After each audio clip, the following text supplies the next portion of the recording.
Once upon a time, God had a dream for the world, that we would reflect the beauty and love from which we were made, that we would not be alone, and that we would work and care God's good world. At Awaken, we have centered our life around these ideas. When we gather, we want to be a reflection of God's love and beauty. When we meet in one another's homes, we remind each other that we were not meant to be alone. We were made for community. When we engage our neighborhoods and workplaces, we partner with God in the work of redeeming and restoring what God made good. Awaken is a safe place for us to explore who God is, to ask questions, and to wake up to God's dream. Awaken exists to demonstrate and announce the way of Jesus in the world and to partner with God in the renewal of all things.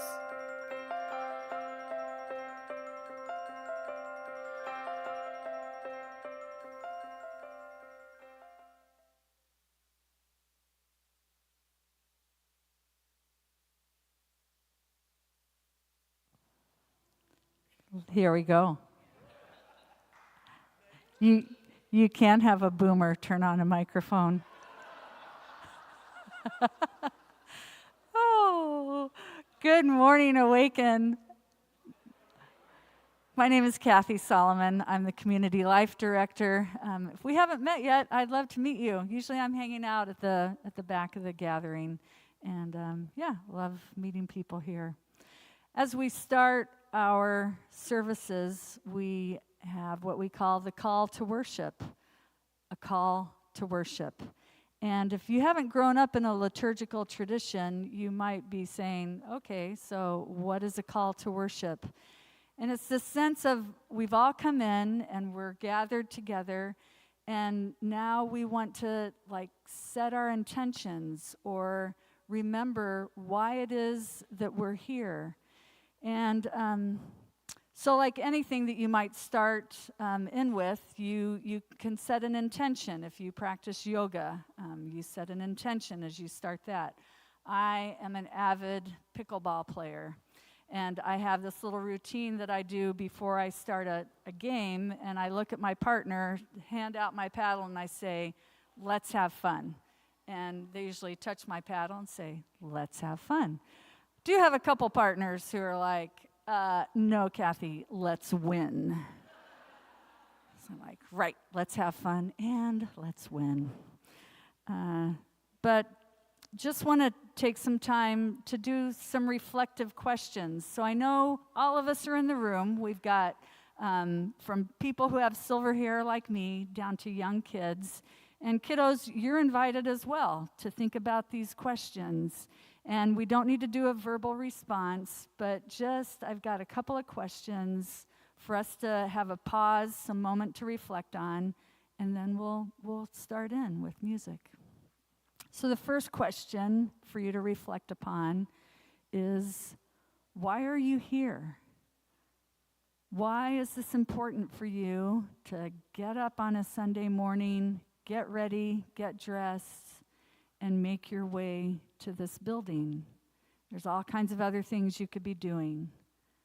But why are you here this morning?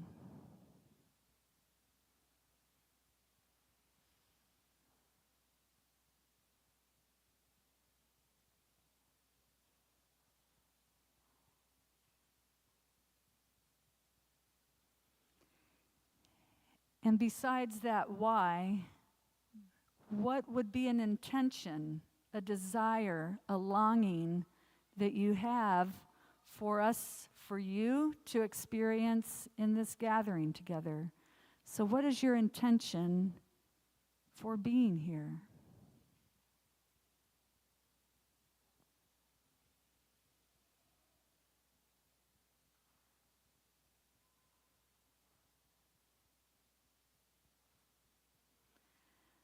Now I'm going to invite all of us to lift those desires and intentions up to God. It's like as a collective prayer that we all offer up those longings, those desires, those reasons why we're here together.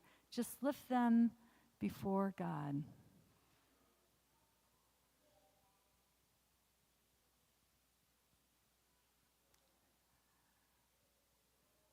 I hope you're ready. Come, let's worship.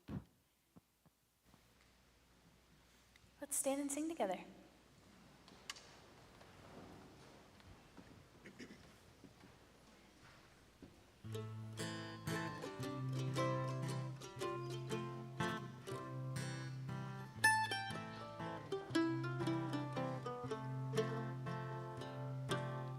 For the beauty of the earth, for the glory of the skies, for the love which from above over and around us lies. Lord of all, to thee we raise this our hymn of grateful praise.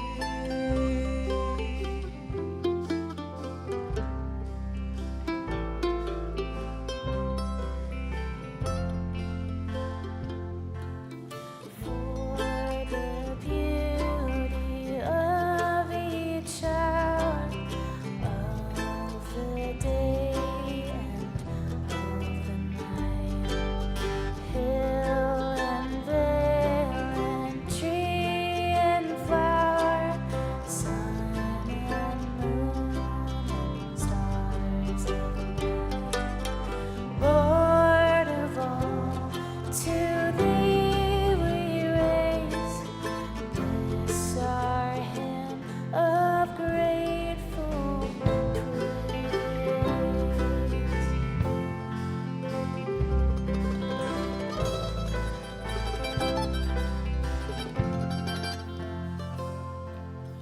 For the joy of human love, brother, sister, parent, child, friends on earth and friends above, for all gentle thoughts and minds.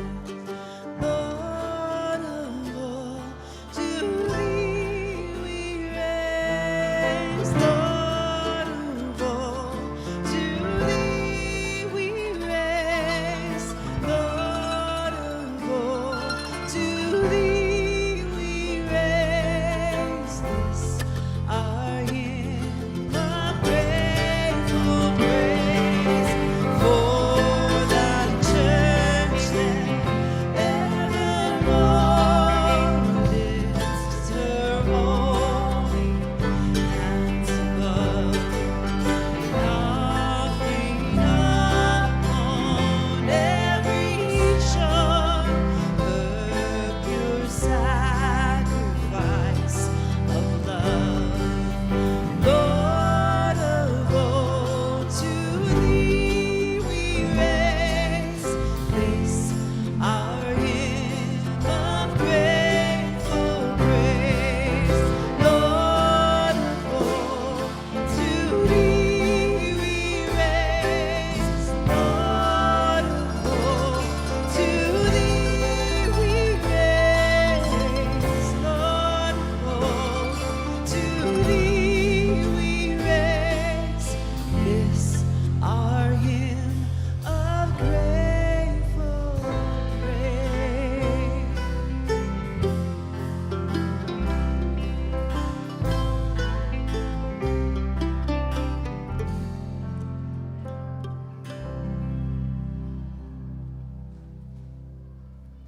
So this next song we're going to sing together, Jeff Zupfer actually wrote for our kids in our kids community. So kids, you guys actually know this song a lot better than all of the grown-ups do. So feel free to sing it really loud.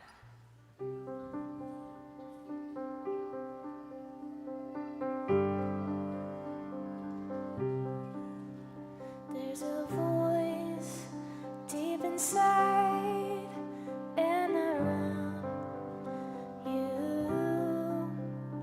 It's a voice that you know when it calls to you.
So we don't have kids community this morning. That will kick back into gear next week. But we do have an open house downstairs if you want to check that out during this service. And we do have care for nursery. But for the kids who are in the room, we see you, we love you, and we want to bless you. So let's sing this together.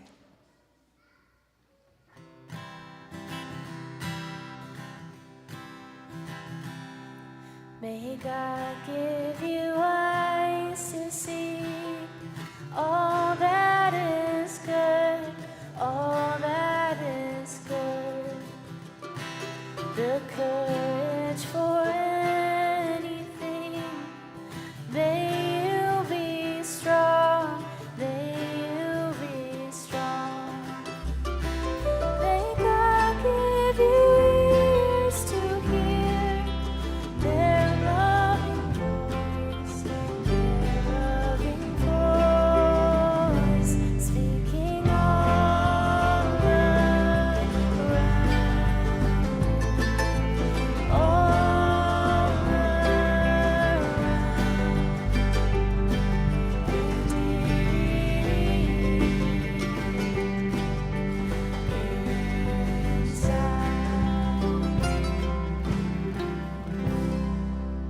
Before you take a seat, take a moment to say hi to some people next to you.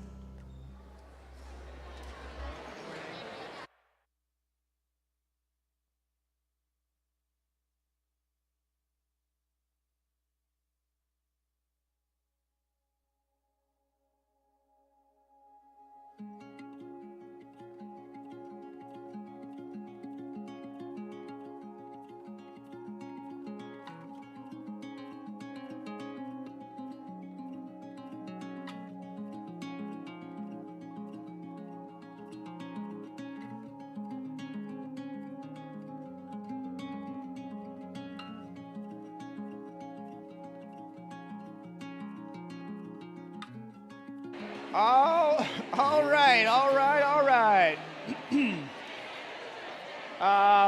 Okay, friends. If you're looking for seats, there's always seats up front.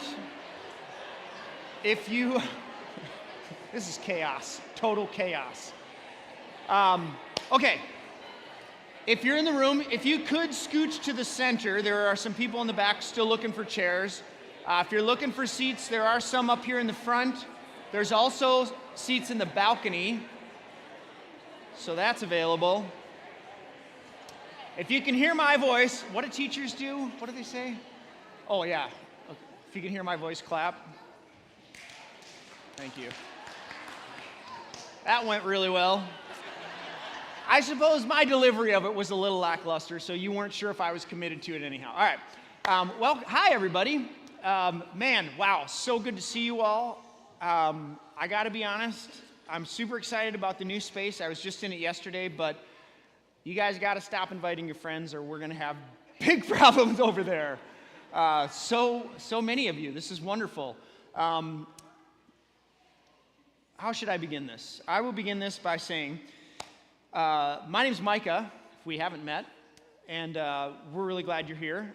We have been highlighting some of the things that are available to you, kind of coming back from summer and sort of getting back into gear, the swing of things here at Awaken. And so over the last few weeks in the park, we've been sort of highlighting different ministries that are available to you.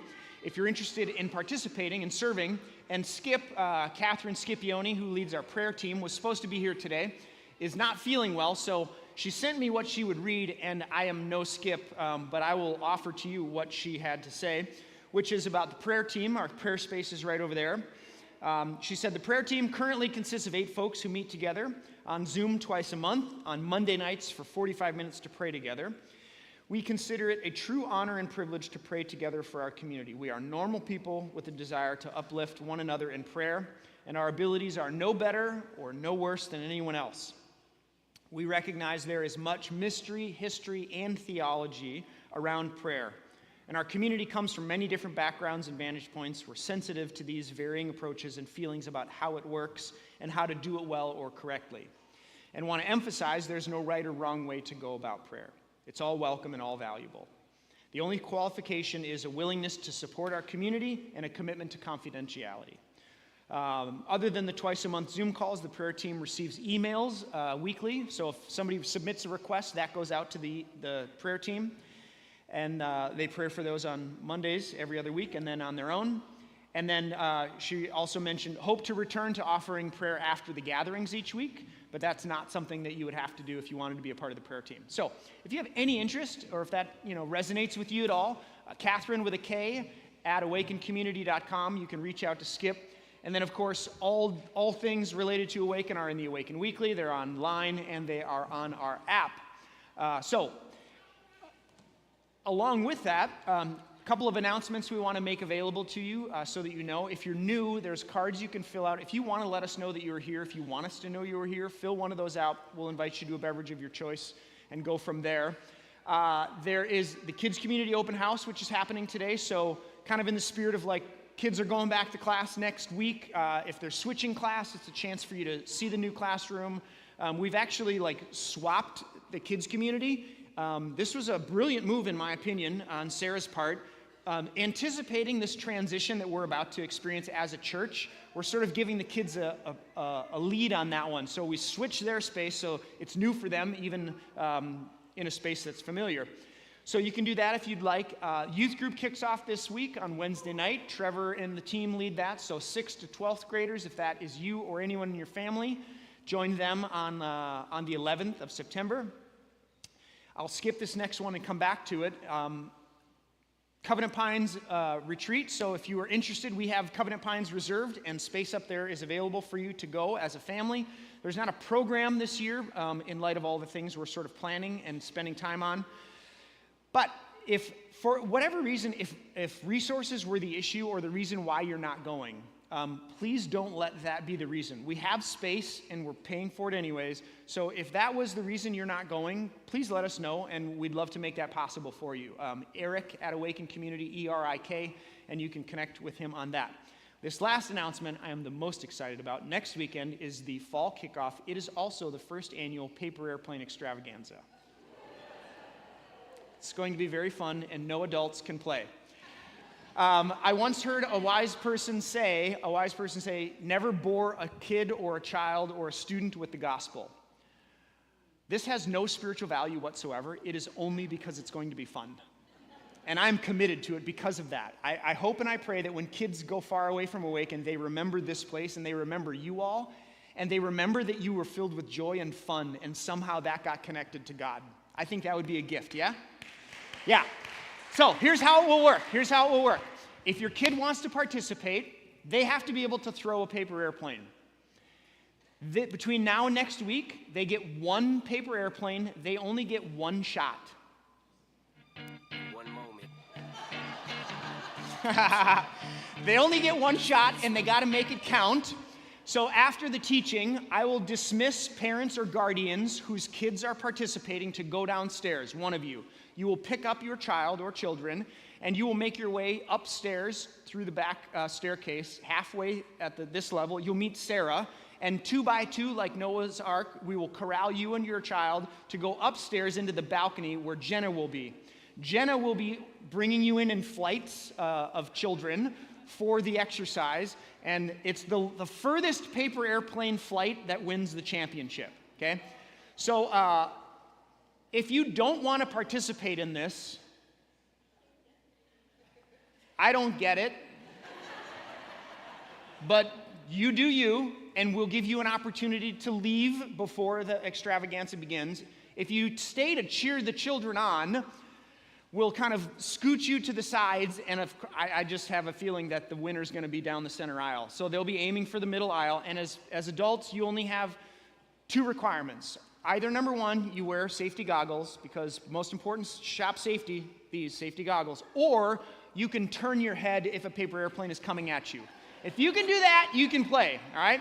And everyone will sign a waiver before you come to church next week so that Jenna is like, that happened to me when I was a kid. I got hit with a paper airplane. So if it happens, Micah, this is on you. I'm willing to take that risk. I believe in you guys. I think this is going to be super fun. And then it's just bragging rights, baby. If the longest flight wins the championship of the Paper Airplane Extravaganza. Are you guys in for this? It's going to be great. Okay. All right. Moving on to things more spiritual, I have prepared a sermon that I would like to deliver, if that's okay with you all. Does that sound good? We as a family, I mentioned this last week in the park, we have welcomed another foreign exchange student to our home. His name is Gonzalo. In Spain, C's and Z's inside of words are TH's, not S's, right? So say Gonzalo with me. Gonzalo. Very good. It's not Gonzalo or Gonzaga or anything like that. It's Gonzalo. So he's arrived. We're very excited. He's a wonderful young man. And he's been talking about all the things he wants to be involved in at school, which is great for foreign exchange students. And so he's tried out for the soccer team. We'll hear about that this week. And we were talking about winter. Like, what are you thinking about winter? And he's like, I think I'm going to try out for hockey. And I was like, man, wow. I love the bravery. Let's go, baby. I was like, I will support you in whatever decision you make, but I don't think that's going to go very well. Because this is the state of hockey. And these kids, they didn't come out of their mother with skates on, but they, very early on, they just dedicated their lives to hockey. They've been practicing, and they have been, training themselves to play. And so you can't just, wake up and decide tomorrow, I'm going to, make the high school hockey team. Maybe in West Virginia you could, I don't know, or some other state, but not in Minnesota. Can I get an amen on that one?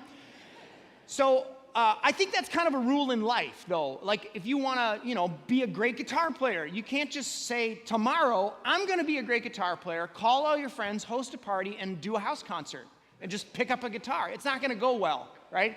You have to practice. You have to have a plan. You have to be intentional about it, and then you have to be committed to that plan. I don't think it's anything different for the spiritual life. You don't just say, tomorrow I want to become a mature, thoughtful, curious, open follower of Jesus. That's a lifetime of practice. It takes a plan and intentionality and then practice, which is failing and learning and trying again, and then a commitment to that plan, which is why we have this idea in this series that we've been in called the Formational Targets of Awaken. We kicked this off last year, and we're revisiting it because it's that important to us. So these are the 6 habits and practices that we think are helpful to becoming a thoughtful, curious, wise, mature, spiritual, deep follower of Jesus.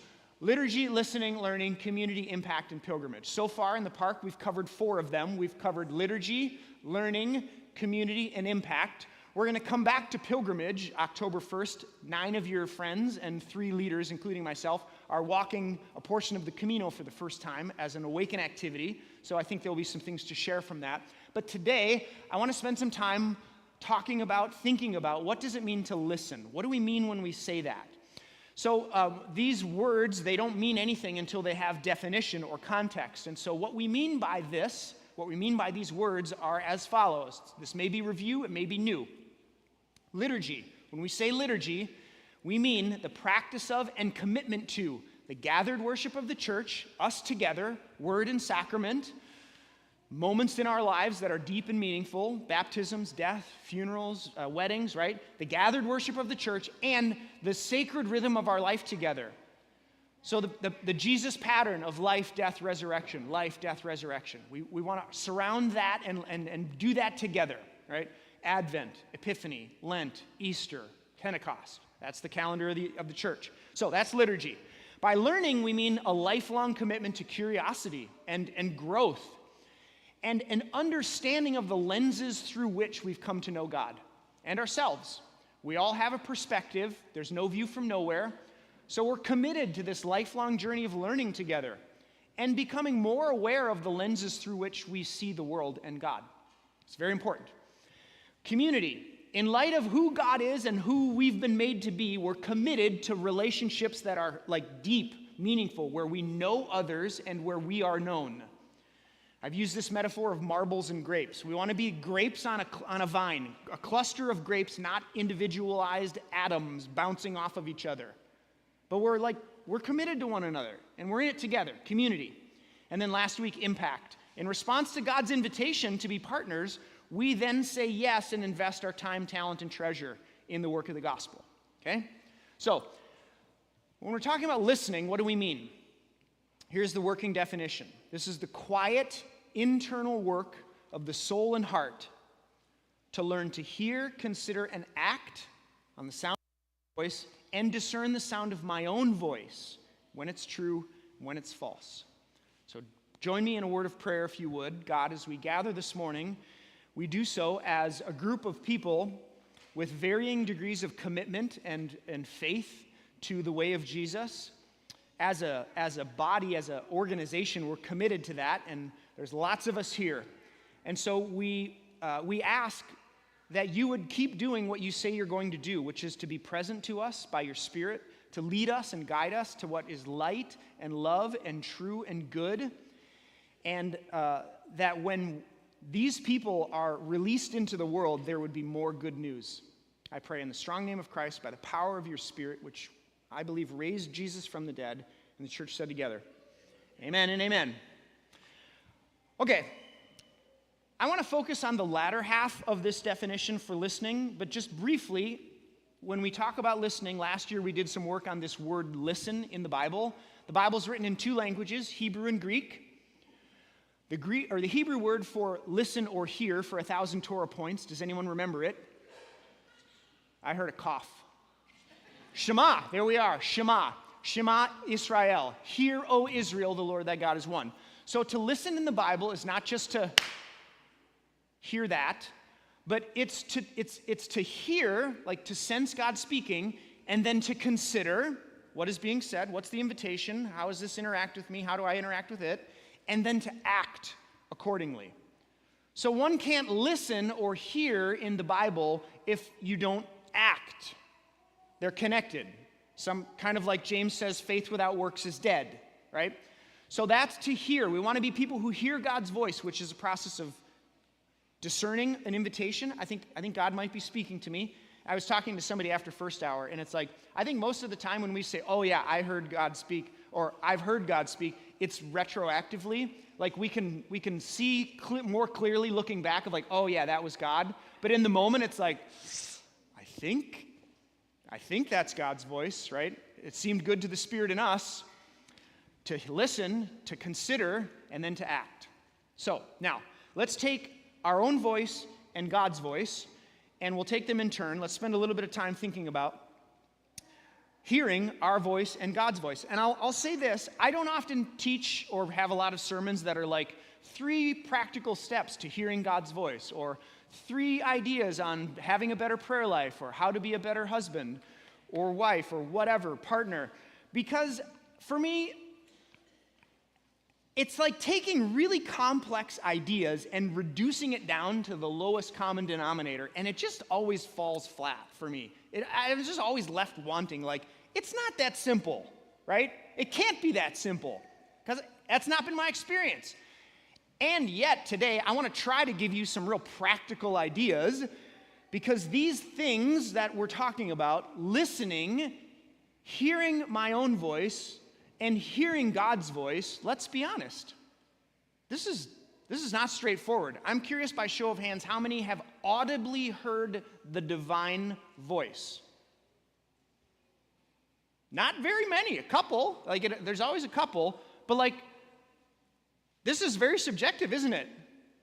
And it's very personal, and it has to be interpreted. And so when anyone stands up here with great confidence of this is how to hear God's voice, I would be a little suspicious. You know what I'm saying? So let's just be honest about that. Now I want to offer some practical ideas about how do we do this then? If we're going to try and we want to be these kinds of people, how? Every now and again we'll throw out an all-play question at Awaken. So if you're new, I'll ask a question and I really want to know what you think. So you can just shout it out. Make sure you say it loud enough for me to hear it, because this is a big room. The question is, when we're talking about listening to our own voice or God's voice, what are the challenges that you found in that practice? Any thoughts? God can sound a lot like me in my mind. Here's a question. What else would God sound like? Your spouse?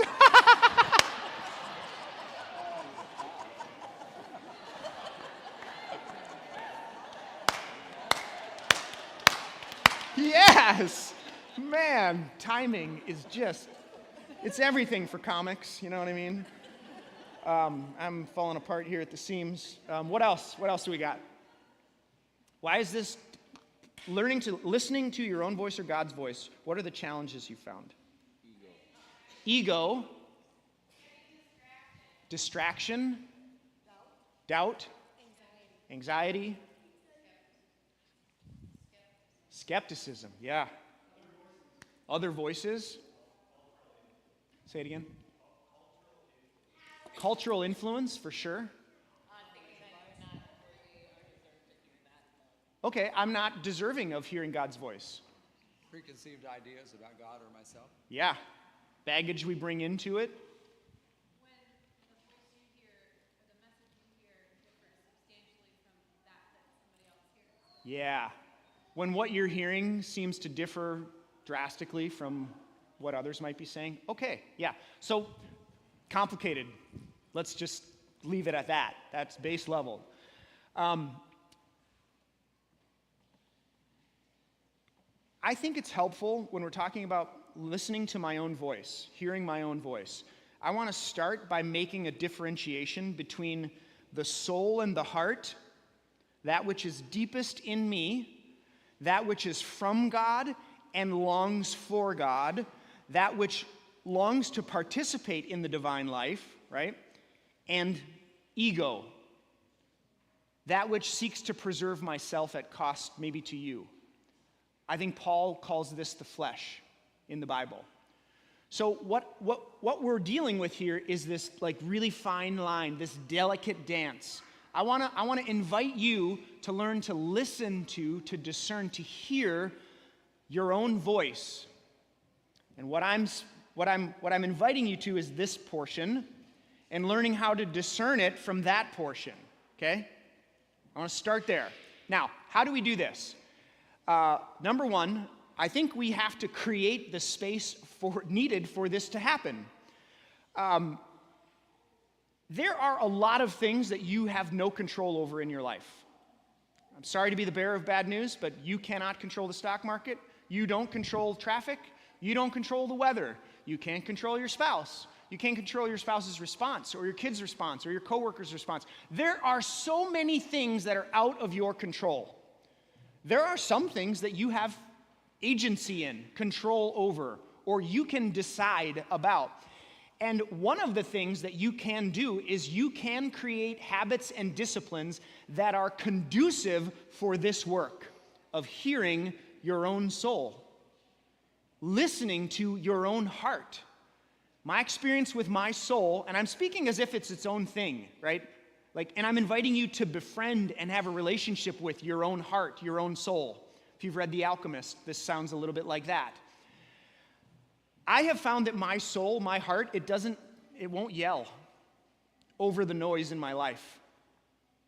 And it won't compete. And it's often, maybe I would say shy, or it comes out when it feels safe. So you can create space in your life where it's more conducive to have a deep conversation with the deepest part of your being. You can fill up your life so that there is no space for that. You choose. You get to choose. You have agency here. And so I would just ask you simply, if you want to hear your own voice and your own soul, your own heart, is there any space in your daily life for that to happen? We're about to move to a new building, and we've realized that all the rooms are full, right? All the closets have stuff in them because this is what we do. If it's empty, we fill it up. I have found in 47 years of my own life that water, mountains, and nature are like fast-tracked. They are like 6-lane highways to having an honest, for my soul to come out. To be quiet enough and still enough and in an atmosphere that's conducive to have a conversation with my heart. And that takes intentionality. That doesn't just happen. So in your day, in your week, in your month, in your year, are there any practices that you have carved out space for that to be true? Because you won't wake up tomorrow good at this. It takes practice. It takes a life of faith. You make the way by walking. So just a reminder that if you want this in your life, if you want to be connected to your own heart, and you want to hear the deepest parts of your own soul, it's going to take some work. And there are all kinds of competing forces and agencies out there trying to fill up our time and space. So, an invitation to you to just ask, is there any time or space in my life for me to do that work? Now, a caveat. You might be hearing me talk right now, and you're like, man, this sounds a little iffy, Micah. You're inviting me to pay attention to and listen to my own heart. And I've been told for most of my life in the church that my heart is evil and deceitful and wicked and dark, and that I can't trust it. And this is where I want to say that differentiation is helpful. Either extreme is not helpful, or I should say both extremes are dangerous. One extreme where it says never question anything your heart tells you. Never question anything you hear from yourself. Your truth is your truth, so you do you. That's dangerous, right? We've all done dumb things. I'll tell you about one in just a minute. It's also really dangerous to think that your heart is evil and wicked and has nothing good to offer you. I don't think that's true. So we have to figure out how to balance this delicate dance between I'm after listening to, being able to hear my own heart and soul. I'm not interested in entertaining ego or my flesh, which often serves me at your expense. So I think we have to test it. When we're talking about our own voice and listening to it and hearing it, test it. Is it telling you what's true? Is it good? Is it right? Is it beautiful? Is it... and you can do that a couple of different ways. One is by asking the question, what fruit does it bear?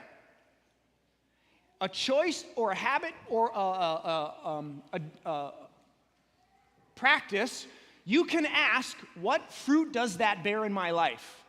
You can ask it beforehand, which is always wise, right? And you can ask it after, because that's life. We fail, we learn, we try again. But you can ask, what fruit does it bear? And I think for a group of people who are interested in rebuilding a faith that you can live in and breathe in and be confident in and proud of, one of the best questions that you can ask is, what fruit does it bear? Previously, the experience of mine in religious systems was it's rules and adherence to the rules which produces a good Christian or faithful Christian or holiness, right? And I'm saying that's a dead end for me. I don't recommend it. But the alternative for many then is just anarchy. Everybody gets to do whatever they want. If it's not rules anymore, then what is it? And I'm saying that's reductionary, and it's foolishness to say, well, if it's not that, then it has to be anarchy. No, I'm saying, does it bear good fruit? So here's a moment of honesty and vulnerability from Micah, your pastor. This was 7 days ago. You ready for this? An example of a choice that I made that did not bear good fruit, and upon recognizing the fruit that was born of it, I repented of it, which means to turn around and go a different direction. Last Sunday after church, my wife called me. She says, I've got a sandwich from the Focacceria on Cleveland and Randolph, which I highly recommend. It's one of our faves. Meet me at Trader Joe's. We'll have lunch, and then we'll go shopping. And I'm like, great. I had just taken down the sound system with Trevor. I was a sweaty mess. And I was like, I will be getting a beer from Trader Joe's to drink with my lunch. Fine, whatever. So I go in, I get a beer. We sit outside, we're having lunch. It's lovely, it's great. Not less than 3 Awaken people came by and were like, oh, Pastor Micah, how's it going? Not a place to hide, I guess, if you're looking to hide on Sunday afternoon after church. Trader Joe's. So there I am, and we finish our meal, and I've got about a third of a really good craft beer left. And so I think to myself, I'll just take it in. So I proceed to take an open container into a grocery store. And I put it in my cart, and I'm just kind of in my head, right? I'm like, rules are meant to be applied situationally. And situationally, this isn't that big of a deal. We are in the middle of the state fair where hundreds of thousands of adults are walking around with open containers, and no one cares. So, it's Trader Joe's. No big deal. This is how I've rationalized this choice in my head. Pushing my cart through Trader Joe's, and a employee walks by, and he kind of double takes. And you can, like, see the reel in his head, like, is that a can of beer in the grocery store? And he walks by, and then, like, to confirm his suspicion, he comes back again. He's like, yeah. So then he goes back into the employee lot, or employee area, and at that moment, I have an option to abort the plan. Like, leave, take the beer with you. That was not a good idea. And I'm like, no, I don't care. I'm an 8 on the Enneagram, to my own detriment at times. It serves me sometimes, and it is not doesn't serve me other times. So he comes back out, and you know what happens, right? He stops in front of my cart and says, like, hi, what do we have here? And I say, well, that's a beer. Just as, like, stone cold, I'm like, just keep going. You're committed now. There's no getting out. And he's like, you can't do that. And I'm like, what do you want me to do? He says, well, get rid of it. I say, well, where's the nearest trash? And he says, where they're giving samples. And I'm like, okay. And then he says, you know what? I'll just take it. And I'm like, fine. Meanwhile, my wife has been subject to my idiocy. And in the moment, I'm keeping the narrative going. I'm like, still, it's not that big of a deal. Like, state fair, people running around, no big deal, right? Whatever. And then I have this moment of clarity where I'm like, you are an idiot. That was a terrible choice. And you shouldn't have made it. And it was made out of ego and pride and arrogance. And none of these things are who you want to be. The fruit born from that choice was all bad fruit. And so I had to do some repair work and apologize to somebody that I love and care about, who I put in a position that she didn't want to be in. I probably should go back to talk to that Trader Joe's guy, but I don't know if I could find him. I've sort of blocked him out of my mind. What I'm saying is, you can test. Does it bear fruit? Does it bear good fruit? And if it doesn't, you can repent. You can go a different direction, right? One of the other ways you can test hearing your own voice is the people around you. Just look around the room, friends.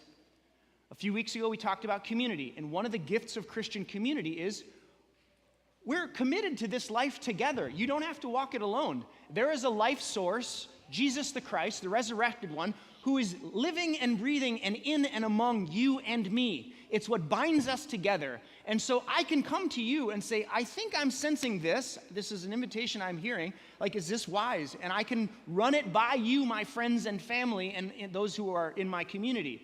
So you can test whether or not what you're hearing is viable and good and true and will lead you towards a path that you want to go down, right? So a couple of practical ideas about if we're going to listen to our own voice, we want to listen to our heart and soul, how do we do that and how do we do it well? In the time I have remaining, very quickly, when we're talking about God's voice, I would just say rinse and repeat, right?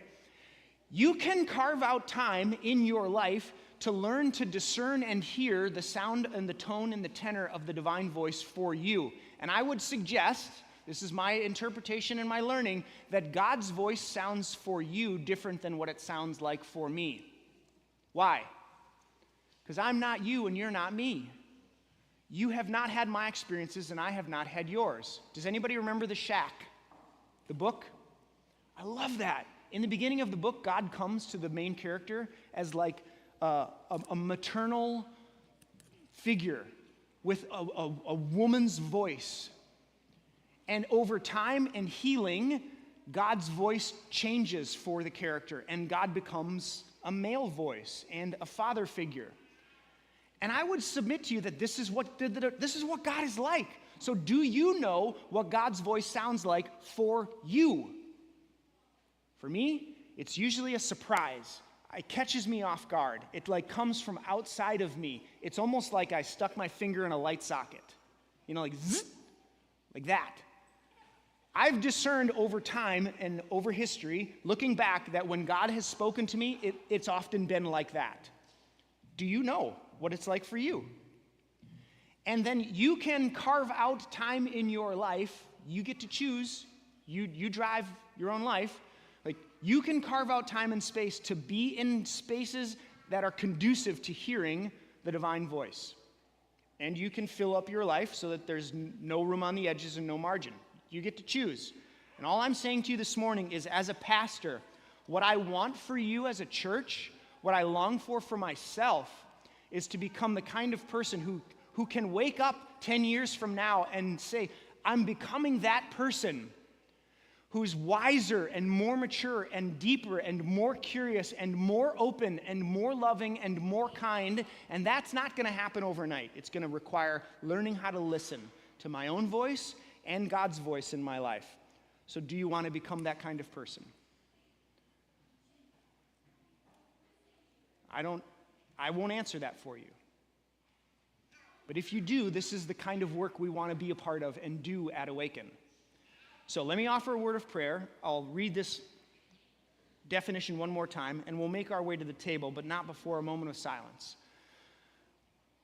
Listening, the quiet, internal work of the soul and heart, to learn to listen, consider, and act on the sound of God's voice, and discern the sound of my own voice, when it's true and when it's false.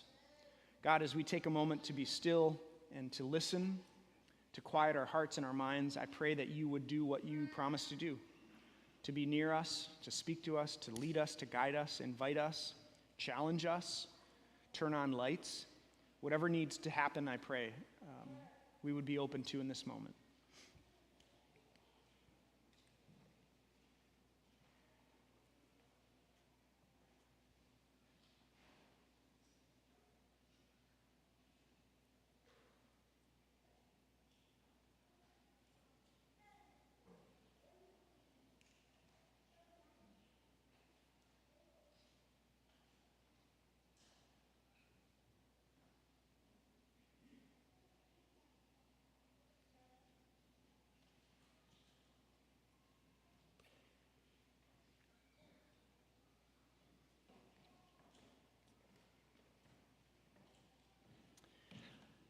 As we make our way to the table of Eucharist, I would remind you of a couple instructions.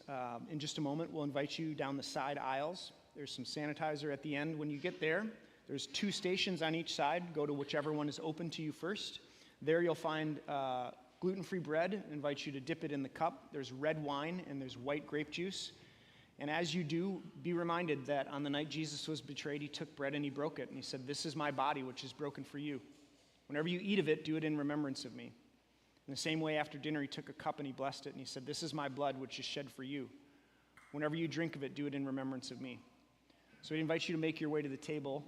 If you would rather receive communion where you are, I have a little mobile station. Just flag me down. I'll go down the center aisle. Happy to serve you where you are. So let's come to the table together.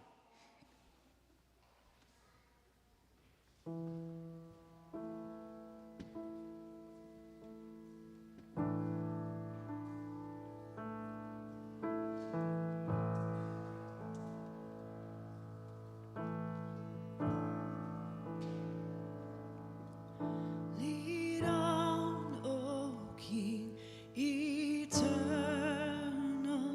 till sin's fierce war shall cease, and holiness shall whisper the sweet amen of peace.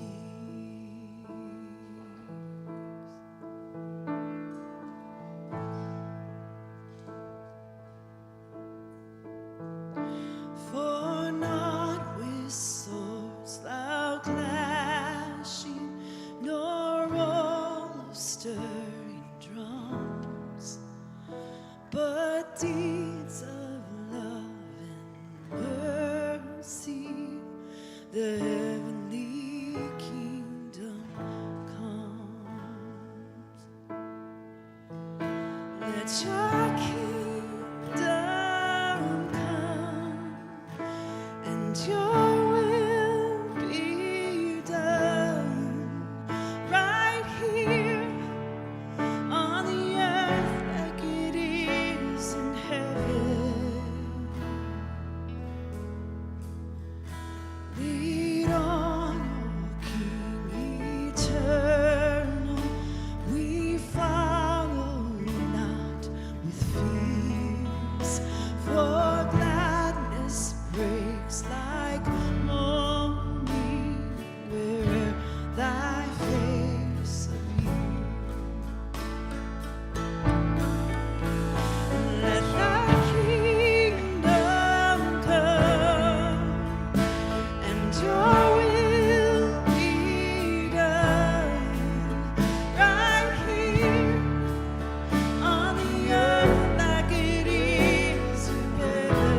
invite you to stand with us.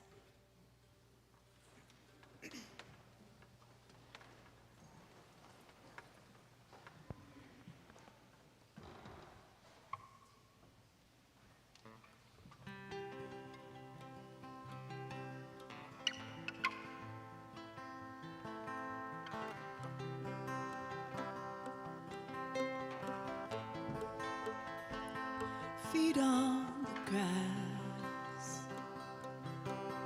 I'm listening. I see you now in everything. The fire, the stars, the blazing sun. Oh, say it's true when I see the light. I'm seeing you. When I see the light, I'm seeing you.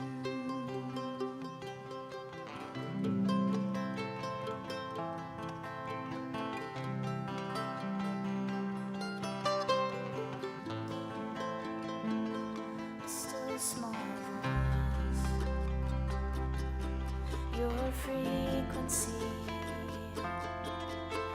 resonates in the deepest part of me. The wind, the storm, the morning dove all say it's true when I hear their song. I'm hearing you. Oh, when I hear their song, I'm hearing you. In everything, in everything, in everything, I see you. In everything, in everything, in everything, I see you.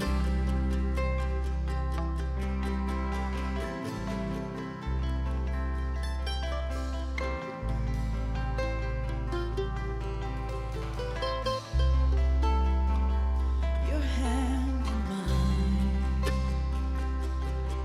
I'm not alone. It's alright to need someone, a kindred heart, a mother's arms. Oh, say it's true when I'm holding on to you. Oh, when I'm holding on to you.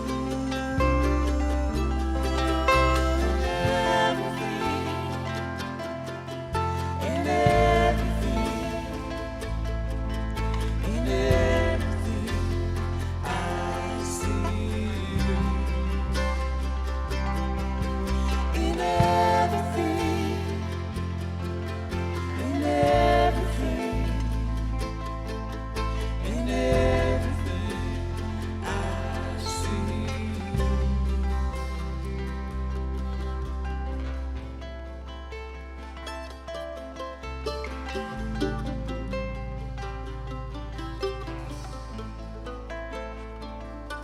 Broken jar in a fragrant room. She spends it all to honor you. There is nothing wasted, nothing more that I can do when I give it all. I'm giving you. Oh, when I give it all.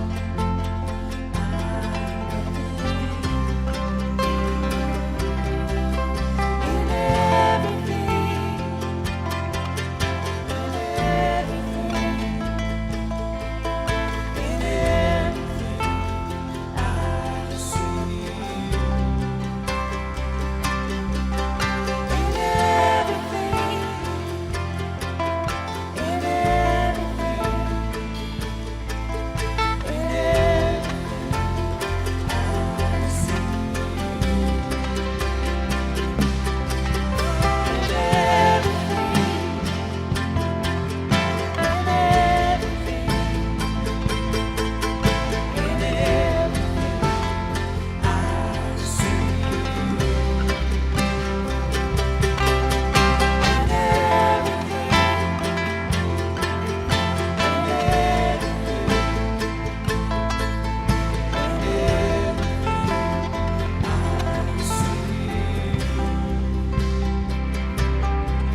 The psalmist, if you remember, writes, "Where can I go that is outside of your presence? Where can I hide?"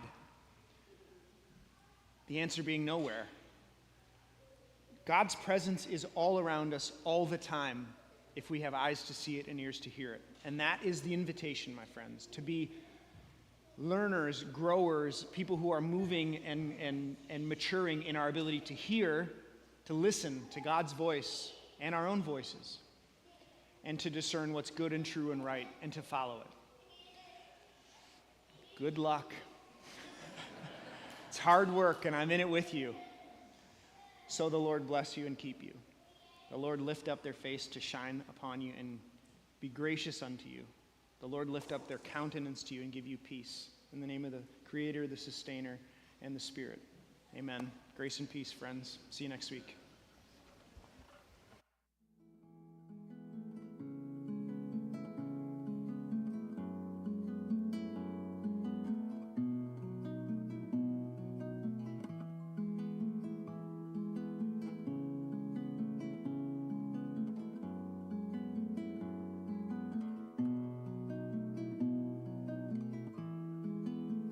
Just like that, you came in from the rain. You changed your hair, but your eyes were the same. We exchanged words about our lives and our jobs.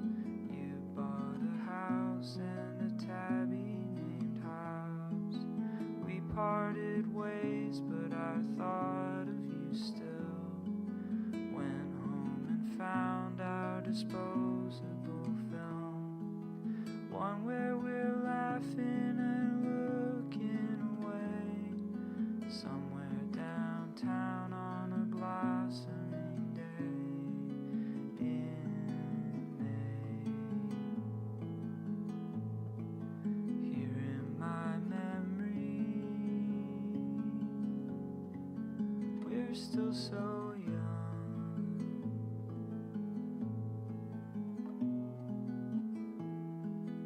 Last time I saw you so strung out and white, high off the pills you were taking each night. I didn't know but could see in your eyes the hatred and pain you were feeling inside. If memory serves, we were 16 years old, just as naive as the stories we told. We shared CDs, clothing, and poetry. Now that I'm older, they're special to me and you.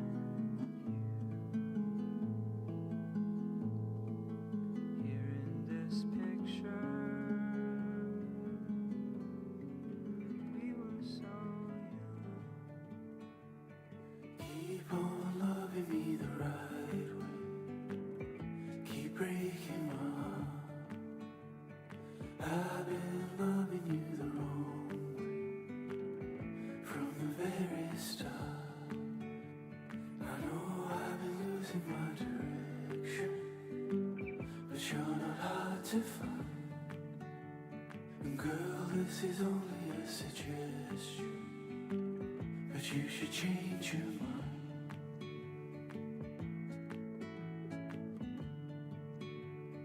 Keep on loving me the right way. Keep standing your ground.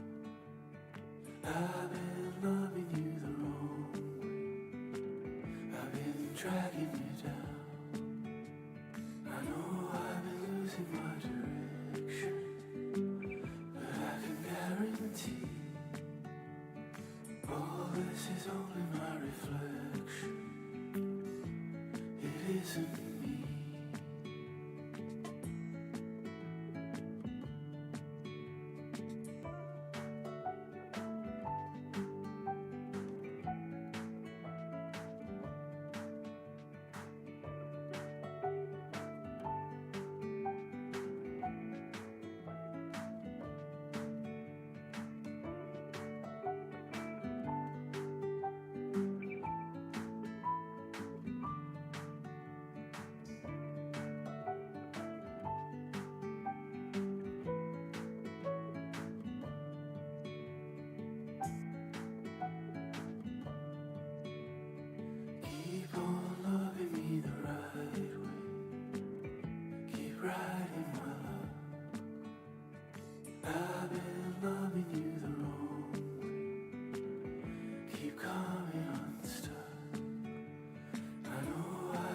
eyes in my direction. Not that it matters much if I'm just a part of your collection and not the finishing touch.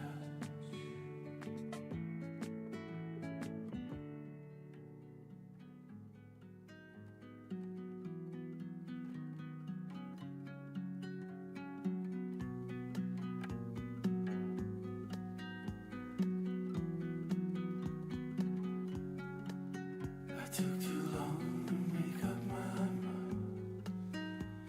You never think you run out of time. Had a dream I was running ahead, but I couldn't even get out of bed. Don't go yet, we've hardly even met. I'll forget, but not just yet.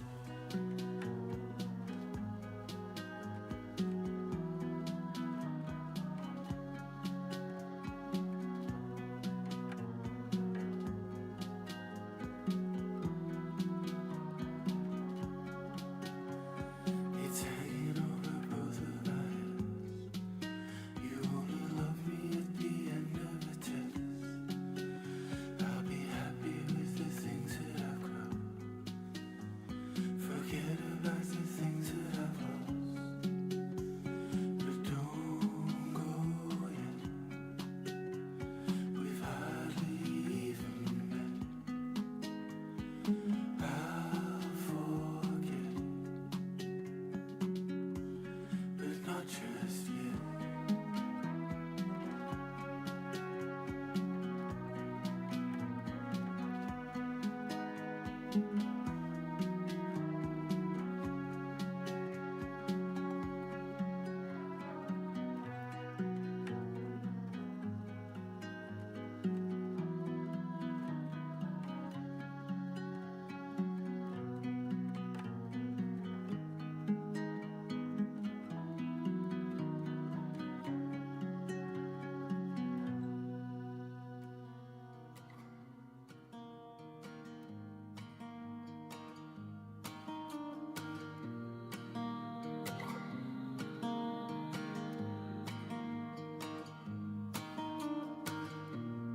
Baby, I know you know better.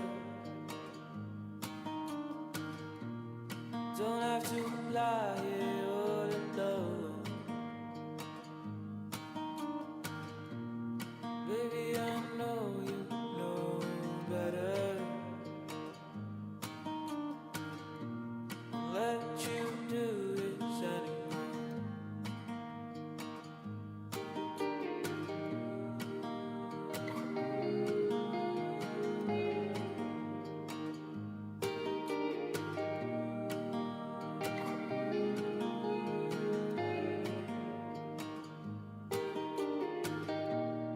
All you see is all you know.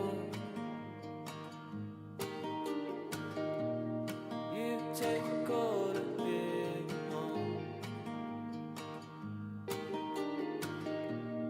You ask why it doesn't rain.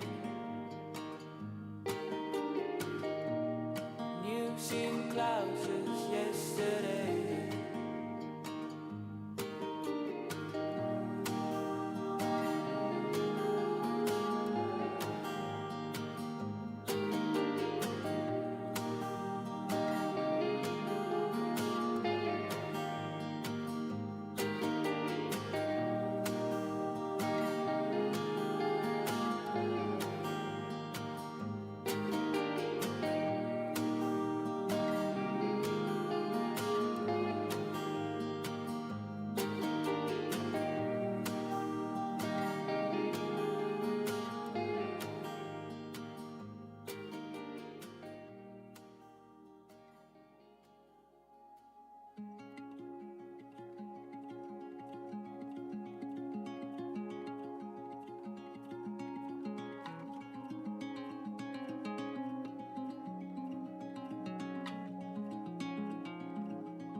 There it is again, that word unspoken. No use in fixing what was never broken. And for you the gates were surely just hanging open.